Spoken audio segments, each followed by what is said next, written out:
The OPEC Plus group of oil producers, which includes Saudi Arabia and Russia, has voted to reduce oil output by 2 million barrels per day, causing outrage in Washington, with members of Congress pushing for retaliation. The White House publicly accused Saudi Arabia of helping Russia in funding its war in Ukraine by increasing oil revenues. So, let's go over exactly why Saudi Arabia is cutting oil production to help Russia, and how the U.S. is responding to one of its allies siding with Russia. Historically, the United States has enjoyed a close and healthy relationship with the Kingdom of Saudi Arabia.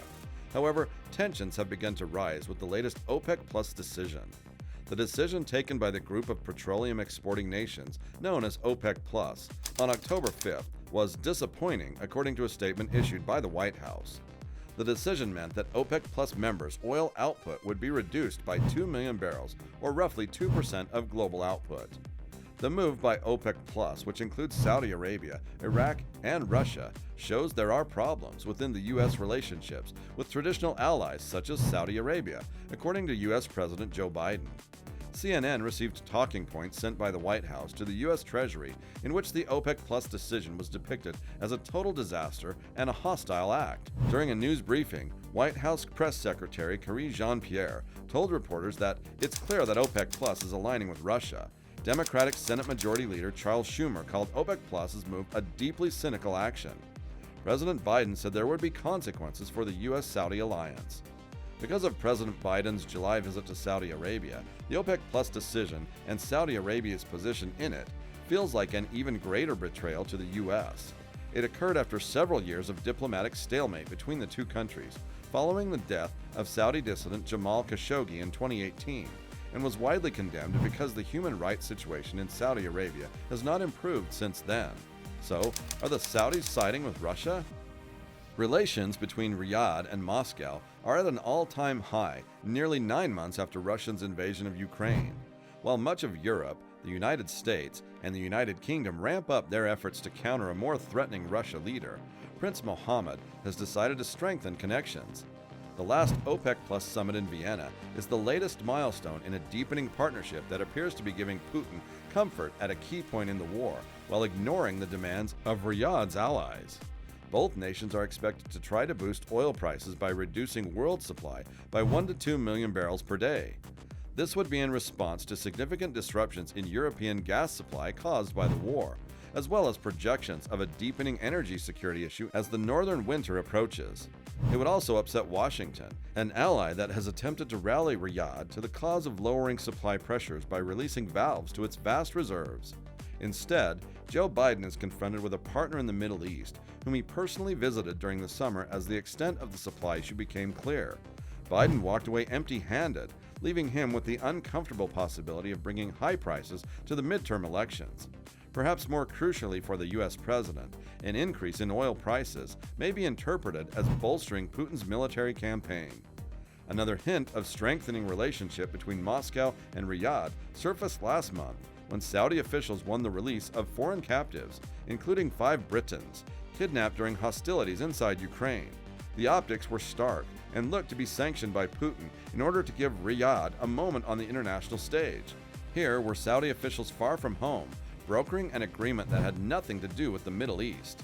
After 4 years of worldwide backlash from the death of Saudi dissident and journalist Jamal Khashoggi in Istanbul by Prince Mohammed's security aides, the Saudi heir to the throne is making a global return. Among the 37-year primary-old objectives are efforts to establish the kingdom as a regional force and global player. Saudi authorities have not criticized Putin's invasion, nor has Moscow weighed in on Saudi Arabia's 5-year invasion of Yemen, a conflict that has left its neighbor poor and in desperate need of considerable help. NGOs have warned that the failure to prolong a truce in Yemen will worsen the misery of millions. Meanwhile, widespread devastation and humanitarian suffering in Ukraine have not been a focus of Saudi discourse. Prince Mohammed appears unconcerned by Putin's return to blood and soil nationalism and an attempt to regain the Soviet Union's lost glory. Indeed, there have been several indications that he wishes to follow the experienced Russian ruler with his own blood and oil nationalism. According to Firas Maqsad, a senior fellow at the Middle East Institute in Washington, D.C., Saudi Arabia has genuine financial reasons for the cut. it is attempting to raise fuel costs now in the event that a worldwide recession reduces demand later. According to Maqsad, U.S. officials engaged in a full-court press with their Gulf counterparts in the run-up to the OPEC Plus summit on October 5th. He claims that members of the oil cartel were aware of what the U.S. administration was urging them to do. It was one thing for America's ally Saudi Arabia to spearhead the campaign to reduce production. The presence of Russian Deputy Prime Minister Alexander Novak, who is sanctioned by the U.S., at the table when the cuts were revealed, added salt to the administration's wounds. The United States and several of its allies have been attempting to reduce Russia's oil and gas exports, which assist in supporting the country's economy. Oil output cuts will raise the price of a barrel, bringing more money into the Kremlin's coffers to help pay for the Ukraine war. Saudi Arabia's decision to join Russia in cutting output is regarded as hurting U.S. efforts to limit Russia's oil revenues.